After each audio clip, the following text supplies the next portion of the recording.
続いてのゲストは最近ノリに乗っているあのアイドルグループクランブ。よろしくお願いします。いやー、今回の新曲も良かったね。評判いいでしょう。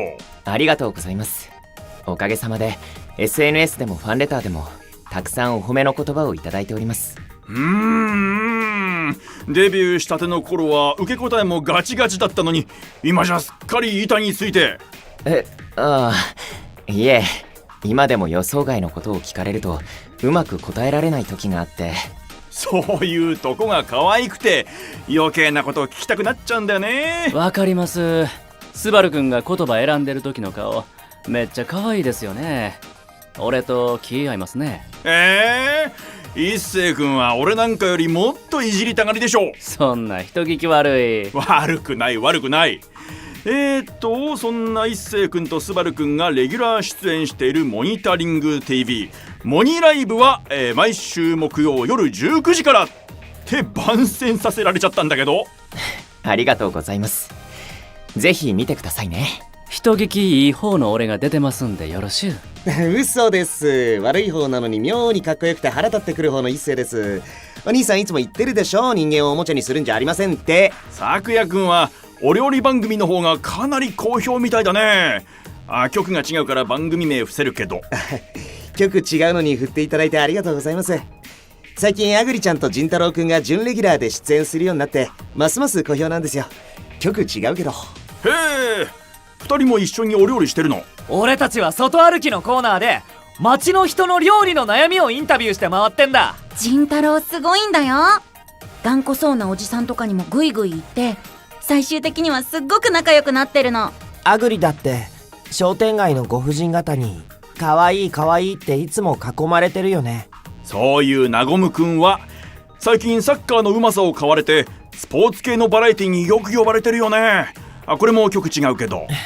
はい、前にバラエティ番組のサッカー形式の的当てで満点を取った時の動画が SNS で拡散されて、アイドル界のファンタジスタって書かれてたやつだろ。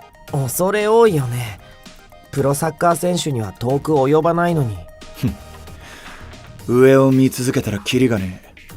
それに俺たちが極めるのはステージでのパフォーマンスだ。レオンってばまたそんな言い方して。長ムと一緒に出てる時さりげなくフォローしてくれてるって聞いてるよ。最近クラリスの間でも話題やん。アイドル界の筋肉王とファンタジスタが仲良してるって。はあ？そうなんだよ。スポーツバラエティはレオンの方がよく出てたからわからないこととかよく教えてくれて。へえ、なあ。幼なじみやのにレオンからそない優しくされたことないわ。羨ましいな。心にもないこと言ってんじゃねえ。いいじゃんいいじゃん。グループだけじゃなくて一人一人の活躍も増えてクランブ本当に波に乗ってるね。光栄です。これからもクラリスたちの応援にふさわしいアイドルでいられるよう頑張りたいと思います。さてさて、そんなクランブくんたちはあの有名なアイドルオーディションバーサスアンビバレンスから誕生したんですが、どうやら次の動きがあるみたいだね。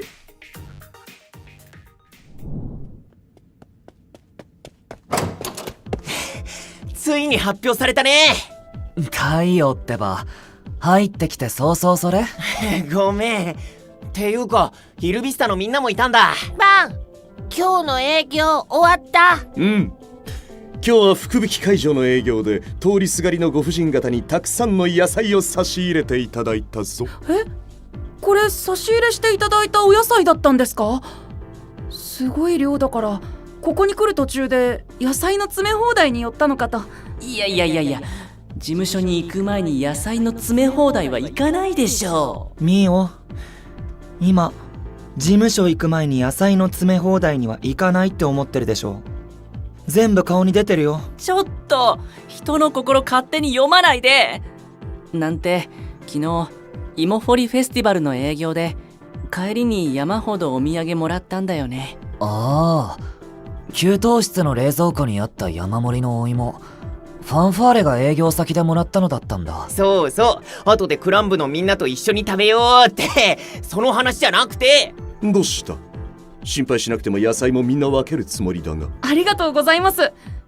この季節なら何を作るのが美味しいでしょうか。じゃなくて、この季節の野菜で作るならカレーが一番だってこの前咲夜が言ってたけど、そうじゃなくてオーディションだよ。セカンドの最終オーディションに残った新しい候補生、みんなも公式サイトで見たでしょ。すみません、太陽さんがあまりにもワクワクしてるからついじらしたくなってしまって。クックも見た。クック、オーディション思い出して懐かしいなった。だね。あの時僕は公式サイトに載ってるナゴム兄さんのプロフィール写真の美しさに打ち震えてたよ。おお、奇遇だな。私も私のプロフィール写真の美しさに打ち震えたものだ。俺は最終オーディションに残ったことが信じられなくて、ずっと公式サイトが開けなかった。僕もだよ。ライゼンプロダクションからあの手紙が届いてからようやく開いたくらい。本当に懐かしいですね。僕今でもたまに公式サイトを見るんです。あの時覚悟を決めた初心みたいなものが思い出せる気がして。俺もあの時最終オーディションに残れたことが今自分の自信にもつながってるから。そうだわかります。あ、そうだ、今回のオーディションのサイトを見て気になることがあったんですけど。そう、そのことをみんなに聞きたかったんだよ。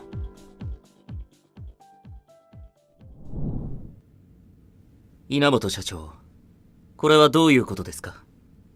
最終オーディションの参加者が10人って、本来は16人でしたよね。先ほどテールウィンドオフィスの新しい社長から6名の候補生が参加を辞退したと連絡がありました。参加を辞退？公式サイトでの発表の直前にですか？はい。そのため本来なら落ちた参加者から繰り上げることもできず。だから発表された人数が少なかったんだ。俺たちもちょうどさっき人数足りなくねえかって話してたとこだったんだ。辞退された6人の方ってもしかして。はい。先ほど別のオーディションへの参加が発表されていました。別のオーディションってこれですよね。なんだこのサイトは。新時代のアイドルオーディション VS オーディションが開幕。何？しかしこれは VS アンビバレンツではないぞ。どういうこと？ただの参加自体ならともかく別の VS オーディションに参加したってこと？別の VS オーディションって。一気にきな臭くなってきたな。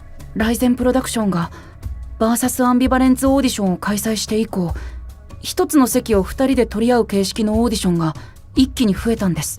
まあそれなりにうまくいったもんに後乗りするのはどの世界でもよくあることやしな。とはいえ通常後追いは同業他社でも規模の大きい企業を小さい企業が追う場合がほとんど。しかし今回はこのオーディションの企画元、前のライゼンプロダクション、今はテイルウィンドオフィスだけど、そこに匹敵するくらいの大手プロダクションじゃないか。大きな会社が真似した？はい、 SNS でも話題になってます。新しい VS アンビバレンツオーディションはこのプロダクションが行うのかと勘違いする人まで出てきてしまって。そりゃそうだよね。この間までこっちのオーディションの予選に出てた子が参加してるんだもん。そもそもどうしてこんなことになったんだろう。普通こんなギリギリでオーディション参加を蹴って他のオーディションに参加するなんてできないはずだよね。本来ならそのはず。いや違う。バーサスアンビバレンツオーディションはオーディション辞退後の行動を制約していなかった。そうだったっけ？うん。ライゼンプロダクションは当時事務所の事業の大半が養成所の運営だったからね。未来ある若者の行動を縛りたくないからとあえてそういう契約にしてくれていたはず。僕もそういう真摯な対応に惹かれて関連会社の養成所に通っていたんだ。そうだったんだ。つまりどういうことなんだよ。契約で縛っていなかったのなら辞退した候補生が何をしても問題ないけど、突然乗り換えた本人の印象はかなり悪くなる。実際辞退して他の VS オーディションへの参加を表明した候補生に対して SNS を中心に冷ややかなコメントが集まっています。そんな。こんなこと誰かがそそのかさなきゃ起きないはずだよ。それって稲本社長はあの人が新しが全てを仕組んだのではないかと。そうに決まってます。ふざけんなよあいつ。人の人生を一体何だと思ってやがるんだ。問題なのは事態を仕組まれたことじゃね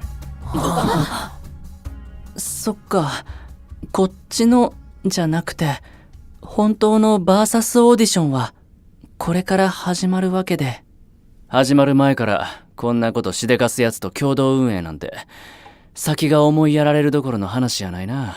その件について皆さんにお願いがあります。どうでもいいけど突然現れんなって言ってんだろ。いやどうでもはよくねえけど。稲本さん、俺たちにお願いって？バーサスアンビバレンスセカンドの未来を左右するお願いです。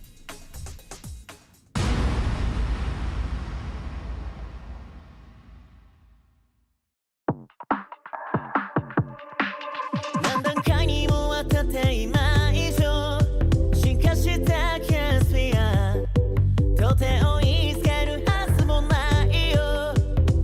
遅くて駆け抜けるどれか一つとだって誰もかなうはずないよ。君前を手の前と続けて Keep trying、 いつだって止まらないのたにペッペッペッペッペッ Oh, get my zone, follow my flow